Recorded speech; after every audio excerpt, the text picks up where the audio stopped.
Welcome bank two माय YouTube channel. मैं सुखी मुस्कान सो आज हमारा न्यू रिएक्शन वीडियो लेकर आए हैं मिनी इंटरटेनमेंट से। होने वाला है वीडियो यरवा हो भर्ती पटनवा में आशीष यादव का एक और दिल के धड़कन बढ़ा देने वाला न्यू सॉन्ग है। तो चलो सुनते हैं, देखते हैं। आशीष यादव को मैं फर्स्ट टाइम ये सॉन्ग को रिएक्शन देने वाली हूँ, तो आई होप आप लोगों को इस सॉन्ग का रिएक्शन पसंद आएगा। तो एक लाइक एंड कमेंट करना आप लोगों को नेक्स्ट वीडियो किसके सॉन्ग पर रिएक्शन दूं। बिना टाइम वेस्ट के हम गानों को सुनते हैं एंड एंजॉय करते हैं। चलो देखते हैं, तो हमारा वीडियो स्टार्ट है। चलो देखते हैं भाई। सैड सॉन्ग है।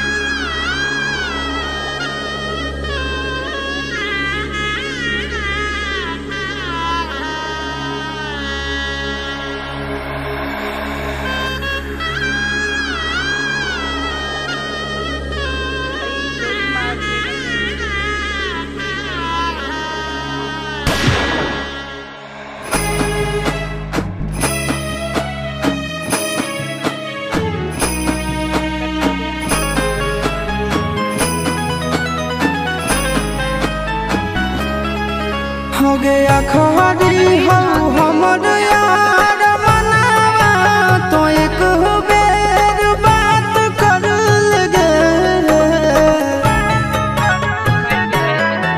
हो गया खरी हो हमर यार मनावा तो एक बेर बात कर लगे।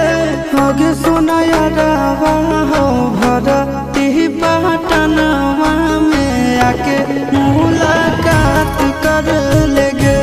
आगे सुना यारवा हो भरती पटनवा में आके मुलाकात कर लेगे। आगे चली जाइबौ छोड़ी के दुनिया विदाई अपने हाथ कर लेगे। आगे सुना यारवा हो भरती पटनवा में आके मुलाकात कर लेगे। आगे सुना यारवा हो भरती पटनवा में आके मुलाकात कर लेगे।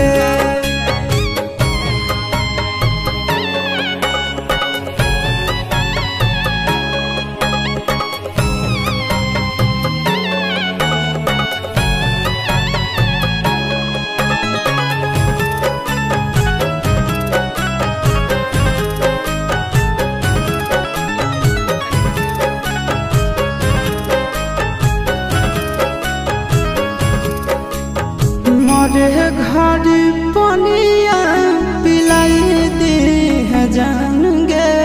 कफन ओढ़ाई दी है टूटत ही जब प्राण गे। मरे घर पनिया पिलाई दी है जान गे। कफन ओढ़ाई दी है टूटत ही जब प्राण गे। हगे हमारा से तोरा जाती प्यार होता भेंट साथ छात कर लगे।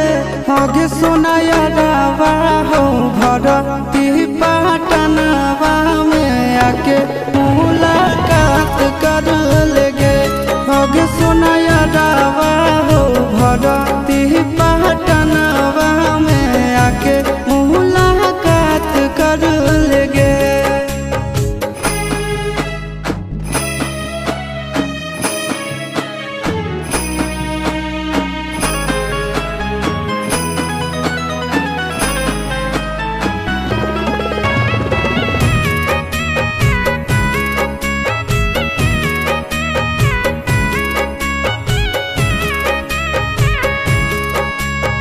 डॉक्टर जवाब दिल के बुलावा मौत के। देखी के चेहरा जानू चल जाई है लौट के।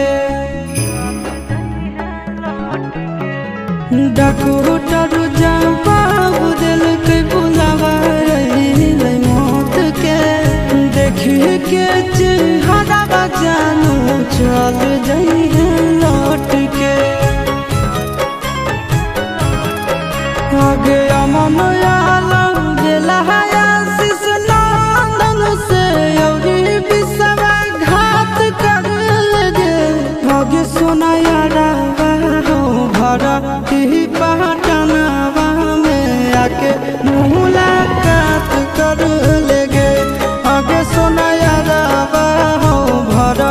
पटनावा में आके मुलाकात कर लेंगे।